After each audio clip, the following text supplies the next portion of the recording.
Hello, and welcome to this reverse engineering tutorial for Rhino.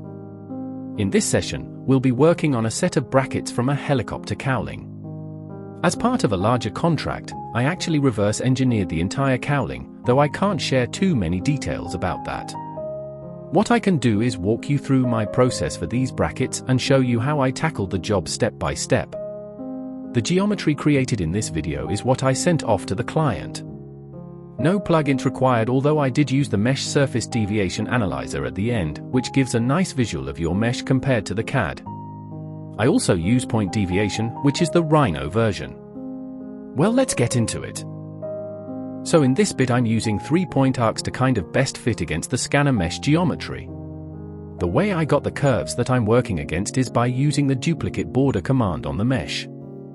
I'm pretty sure I also ran the C-plane command and placed the C-plane onto the mesh border.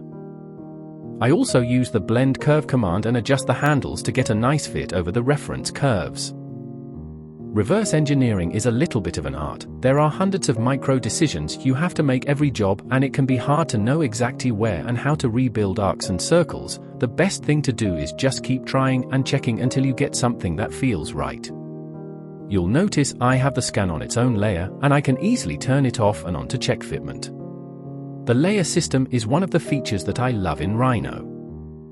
As I draw these lines, you'll notice that I make a quick dimension to check the deviation from the scan.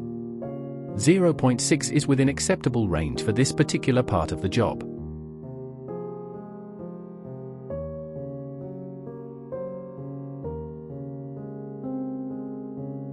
I use the split by point command to split up arcs and then connect, join, and blend curve commands to rebuild them.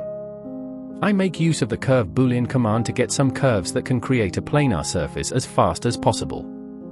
With this hole on the end, I realized that if I go to the center of the external radius, that would also be a good way of deriving a center point. As you can see, I spend a bit of time on it, constantly checking the scan data. And I keep going until I'm satisfied. Quite often in the later stage of jobs I will go back and make small adjustments, but you have to start with something.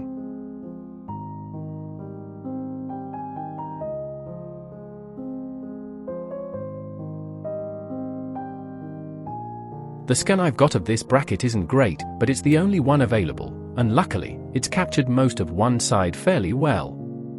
What I do here is take a series of section cuts from the top view, then align the construction plane to those sections. From there, I use the bounding box command. That generates a solid that encloses all the curves, and the maximum width of that solid gives me a good estimate of the bracket's thickness. I use the note command to jot down the thicknesses and then continue investigating thickness on the other side. I also just measure some regular sections and then make a decision about what the width of my CAD should be.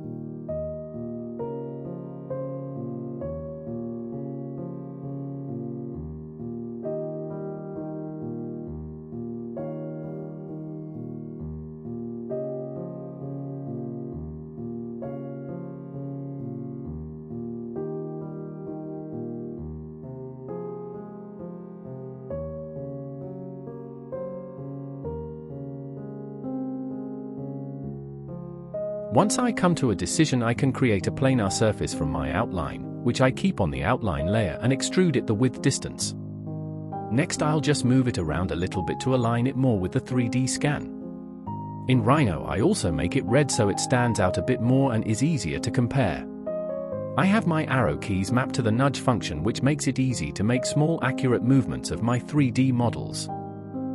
So this tricky little detail is actually better on the other side, so I trace the outline from there and then flip it across and use that as the basis for the new geometry. This one was a little tricky as it was at a bit of a weird angle, but I got there in the end.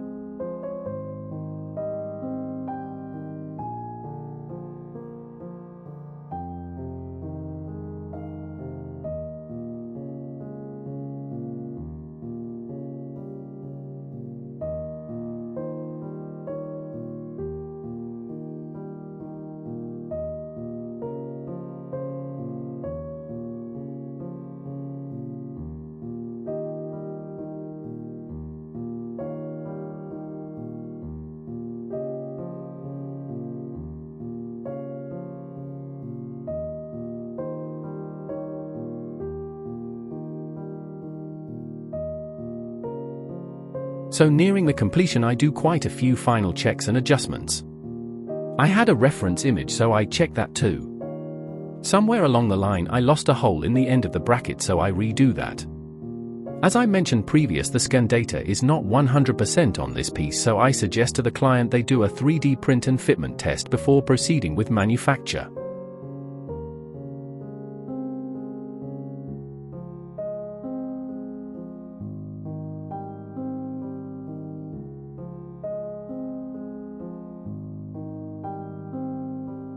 Don't ask me why, but I grab the top surface from that part of the bracket and align it with the lowest part of the scan.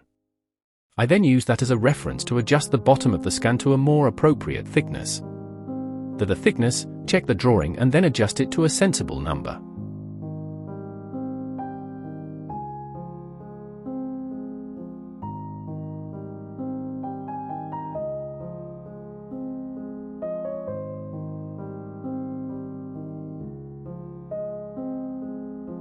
I use the Rhino point deviation command, and it displays different colored points which are mapped to a distant scale. With dark blue being the CAD is on the scan surface all the way through to yellow where they are more than 0.5 mm away, and red being anything up to 20 mm away.